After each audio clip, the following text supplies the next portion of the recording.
कि जिंदगी लग जाती है घर बनाने में और बच्चों को मिनट नहीं लगता घर को वापस मकान बनाने में। जिन्होंने कहानी लिखी है वो कहते हैं, वो लिखते हैं कि घर में हम 2 भाई बचे थे। माता पिता का निधन हो चुका था। बड़े वाले भैया नीचे वाले फ्लोर पर रहते थे, निचले फ्लोर पर, फर्स्ट फ्लोर पर पहली मंजिल पर मैं रहता था। हम दोनों बचपन से साथ पले बढ़े, खेले कूदे, बहुत स्नेह था। लेकिन शादी के बाद, बच्चे पैदा होने के बाद पता नहीं कब वो दूरियां बढ़ती चली गई, मन मुटाव होता चला गया, एक दूसरे से दूर होते चले गए और ऐसा लगने लगा कि एक ही घर में 2 अलग अलग परिवार रह रहे हैं, एक ही मकान में 2 अलग मकान बन चुके हैं, ऐसा हमें लगता था।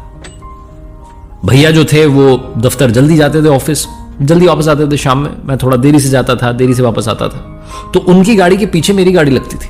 सुबह सुबह वो जगाया करते थे कि गाड़ी अपनी हटाओ।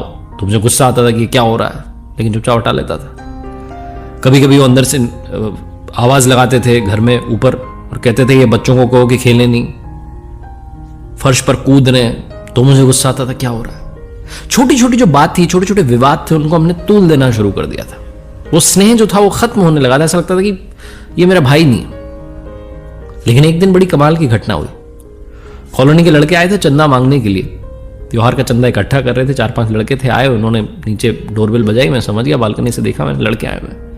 मैं सुन रहा था क्या बातें हो रही। तो नीचे भैया ने उनको चंदा दे दिया। उसके बाद वो लड़के जो थे, बाहर की तरफ से सीढ़ियां आती है फर्स्ट फ्लोर पर, वो आने लगे, ऊपर चढ़ने लगे मेरे पास चंदा मांगने के लिए। तो भैया ने आवाज देकर के कहा कि दे तो दिया चंदा, ऊपर और नीचे एक ही घर है। वो जो भैया ने बात कही एक ही घर है, वो लाइन मेरे कानों में गूंजने लगी। वो लड़के तो चले गए दूसरे घर में चंदा मांगने के लिए, लेकिन उस लाइन ने मुझे एहसास कराया कि मैंने इस घर को अलग अलग मान लिया था। भैया तो आज भी इस घर को एक ही घर मानते हैं। उस दिन के बाद से मेरा व्यवहार बदल गया। मैं सुबह जल्दी चक्कर की गाड़ी हटा लेता था ताकि भैया गाड़ी निकाल लें, उन्हें ऑफिस जाने के लिए लेट ना होने लगे।